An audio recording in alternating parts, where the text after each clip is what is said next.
Hello, and thank you for joining me for another episode of Griever's Empowerment Moment with Tanika Taylor. In this episode, we're going to talk about grief being an inconvenience. So, grief is a lot of things. It's intense, it's chaotic, it's lonely. The emotions of grief can cause us to be reflective. We may feel a sense of relief, but sometimes we can feel like we're being an inconvenience to other people. And that's what I want to talk about. When we feel like our grief is a burden because we need to cry again, because we need help again, because we still need support some 2, 6 months after the death of our loved one. I've often heard grievers apologize unjustly. It's words like, I'm sorry to bother you, but I'm having a rough day. That's nothing to apologize for. Death in and of itself is inconvenient. There's no good time to die when all of the conditions are right, when it's great for everyone involved. There's no good time to die. And so the recovery from that death may be a challenge. You're not just going to skip through the grieving and the recovery process. I like to think of it like this, that grievers are carrying a basket, and that basket is filled with varying emotions. Again, it may be emotions of relief, it may be loneliness, it may be depression. There's numbers of emotions that are in that basket.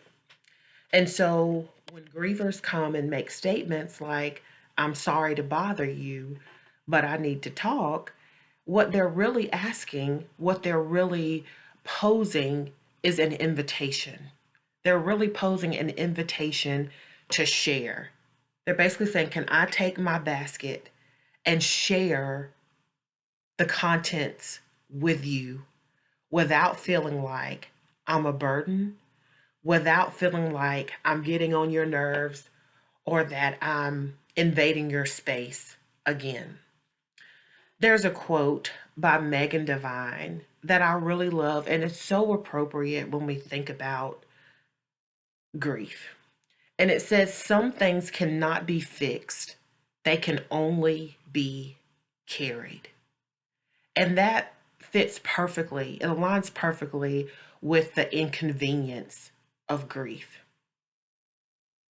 This is an invitation when we feel that our grief is inconvenient to other people. What we're really doing is giving someone the opportunity to carry this basket with us. Grief does not have to be specifically for one person or just the people that are grieving the loss of the person that died. Grief can be carried and grief can be shared. And I'm going to show you what that looks like. Grievers often don't use the actual words, can you help me carry this basket of grief? Because probably everybody would look at them a little strange and say, no, I'm not in the basket carrying business. But what we can do is change the narrative and how we ask for help. And when we change the narrative and how we ask for help, it changes the support that we receive. So let's look at this statement compared to the previous one that we talked about.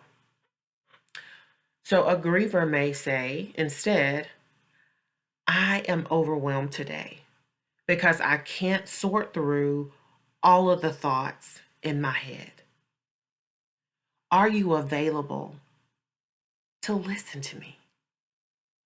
Now, that's probably more words than grievers want to say.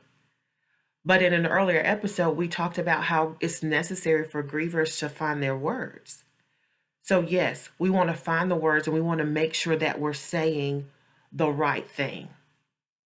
And in this question that we're posing to a grief supporter, we didn't say, can you figure this out for me? The statement was, are you available to listen? And why is that? It's a recurring theme that you will hear me say over and over again. Grievers do not want to be fixed. They want to be heard. And honestly, a lot of what they're feeling and these emotions cannot be fixed by an outside person. It is time plus active work that helps them journey forward. And part of that active work is using those words, talking through those emotions, and inviting someone to companion them in their grief, which is helping them to carry that basket of emotions.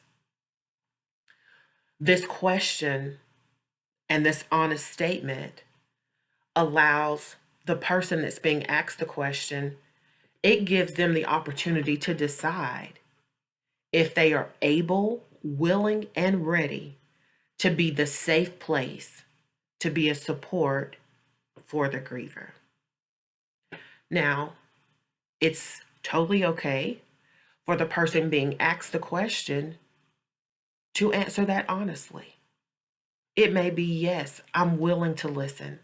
Although I don't have the words, I don't have the magic to make it better, I'm here to listen and I'm here to support you.